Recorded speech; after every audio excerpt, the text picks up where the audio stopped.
3 more states left in the state review. Today we are at the Ocean State, Rhode Island. Welcome, smart movers. It is I, Strizzy, with Strizzy Report. Go ahead and sign up to our newsletter. It is a weekly newsletter. It's the smartest relocation and investment tactics in America newsletter. How about that?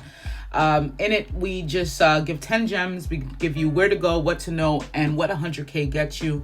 Quick read.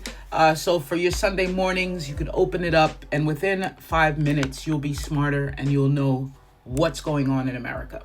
But for today, we are going into Rhode Island. So we're going to get right to it.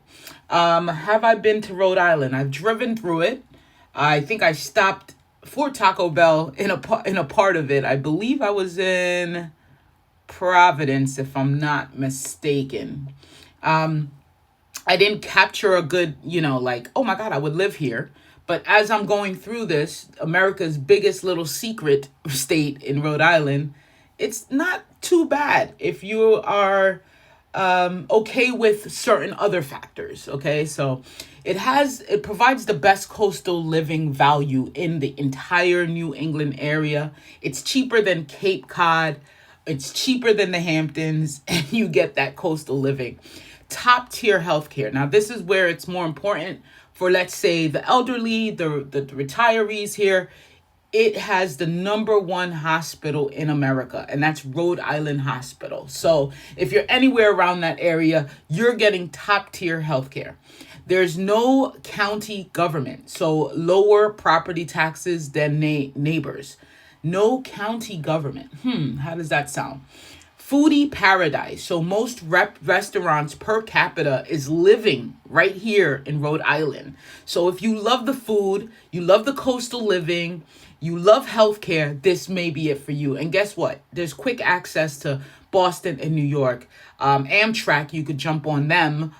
They fired me though. So Amtrak, New York City in 3 hours, and you're going to take the Acela there, right? All right, so who's moving to Rhode Island and why? The population currently sits at about a little over 1.1 million, but that has seen an increase of 5.2% since 2020. So it's the fastest New England growth. The net migration leaves them positive a year with 8,200 folks going, staying. They're coming from Massachusetts, they're coming from New York, and they're coming from Connecticut. So why from Connecticut? Well, Connecticut doesn't have a great tax structure. I got slammed in Reddit when I posted my Connecticut thing. This longtime Connecticut person came upon me and spawned into a pro-Connecticut baby, right? And was like, you don't know what you're talking about. You misrepresented Connecticut. You didn't talk about all the northern towns and cities and, suburbs. You only focused on the ones close to New York. Of course, they're more expensive. Well, okay, my bad. I'm picking the most popular places that people are going to go. People aren't really looking to move to a back country, right? If you are, you are, but then you'll do your research. But Connecticut, Rhode Island offers a better tax structure than Connecticut. That's hands down. And New York City, let's be real. Coastal lifestyle at half the Hamptons cost. If that's what you're into in Massachusetts, you're right there. And it has lower home prices, same amenities. But I will have to say, Rhode Island's home prices median is not that cheap, right? And we're going to get into that. So the top relocation reasons, we got the best public schools in America. It's up there. It's really in Barrington, Rhode Island is #1 nationally. Okay. No car needed if you're in Providence because that walk score is 92. Ocean state culture. So you got 400 miles of straight coastline. So who's leaving? Retirees are still leaving.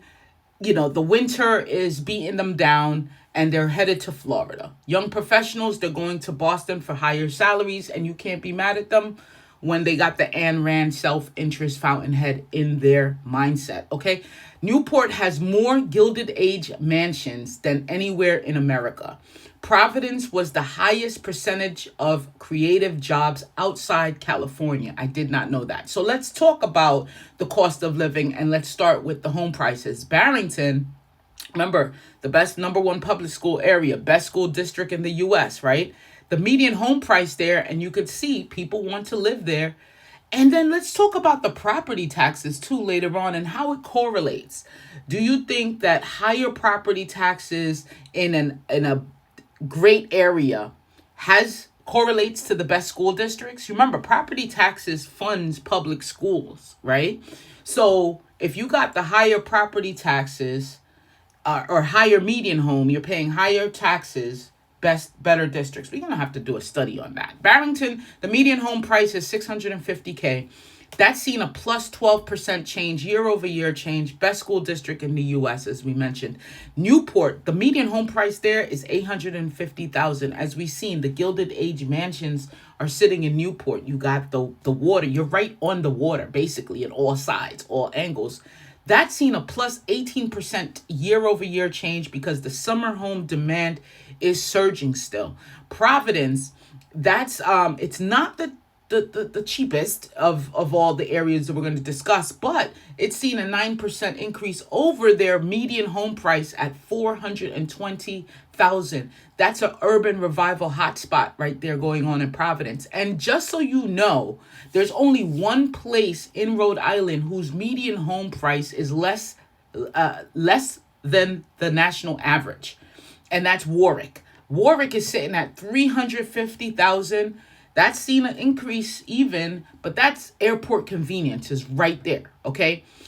So all these other places are very high and over the median home price in Rhode Island. So you have to make sense of that. The rent in Warwick is $1,800, and then Newport you're looking at $3,500 in Newport for rent. The mortgage, you could sit at $3,000 a month for a 3-bed historic home in Eastside Providence. So you're still dealing with a lot. That let's talk about these taxes, because the property tax is going to play a part with these higher median home costs, right? So let's start with the income tax. Income tax is 3.75 to 5.99%. It's lower than Massachusetts and Connecticut, as we mentioned. Property tax is 1.5% average. That's half of New Jersey's rate. Sales tax, 7%, no clothes tax. So you got probably a lot of people from the areas coming up there to shop, not necessarily from New Hampshire though. First time home buyer grants up to 17.5. So 17,500. There's a grant for you for first time home buyers. There's no tax on military pensions here in Rhode Island. Let's talk about the job market. What's going on there? The unemployment is below the national average, and it's also below the New England average. That's sitting at 3.1%. Top industries are healthcare, marine trades, right? You got the sailing teams and all that. Education, you got Brown, right? You got Rhode Island, University of Rhode Island. Defense, Naval War College, electric boat. So these are the top 4. Healthcare, marine trades, education, defense. Salaries, nurses bringing in a little more. It's the highest in New England. If you're a nurse, Rhode Island gives you that guap. Okay, boat builder, that's a specialized skill. It's going to give you some money there. Professor, that's a lot of money they're bringing in, and as rightfully so. 110K on average for a professor. There's no small job markets though. Limited Fortune 500 HQs, seasonal economy in coastal towns. So it's really not a small job market, but it does boast some professional and specialized skill set for salaries here.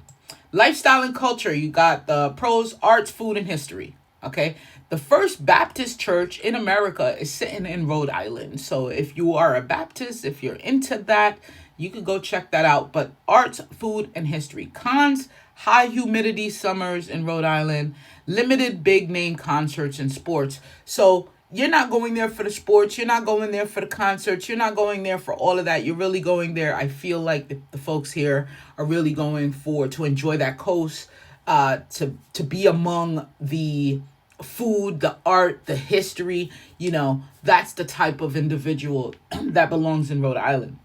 Crime, Providence is really the top property crime hotspot.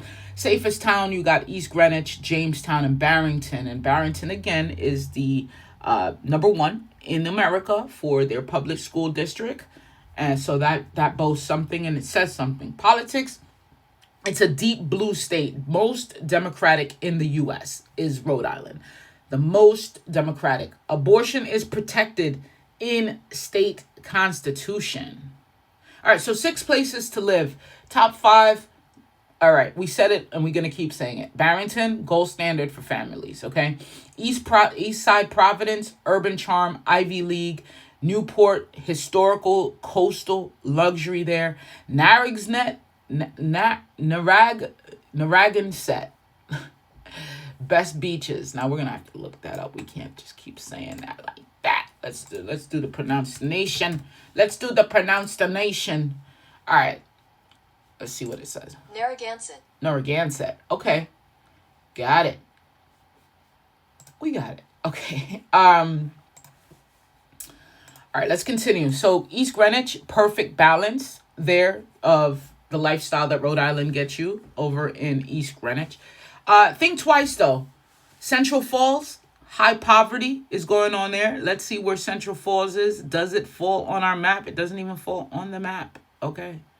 I don't see it. All right. Woonsocket, that's all the way up in that corner right there. Economic struggles. Okay. You know, it's funny because most of the places in America, however it is, you know, when we talk about the East Coast or even Midwest and Pacific Northwest, let's talk about it. You know, where there's water, where there's a streamline of trade that could happen, and I'm talking way back in the day. I'm talking, you know, frontier shit. I'm talking like that time. You find the most economic viable places along water masses, along some kind of trade route. So it's not surprising to hear that Woonsocket is got economic struggles. I mean, to even get up there, then the waterways, you know. So we got to think about those type of things. All right, so yes, if you want New England charm without Boston prices. Yes, if you work in healthcare, education, or even remotely. Yes, if you love coastal living with urban access. No, if you need that big city nightlife. No, if you need wide open spaces, you need to go to Montana or Wyoming for that. But yes, if you want ocean access and no traffic. But if it's too small, it's too liberal, maybe you're thinking just maybe a summer home, in and out. Sources today is the Rhode Island Division of Taxation, Providence Journal, excuse me, U.S. News Education Rankings, FBI UCR.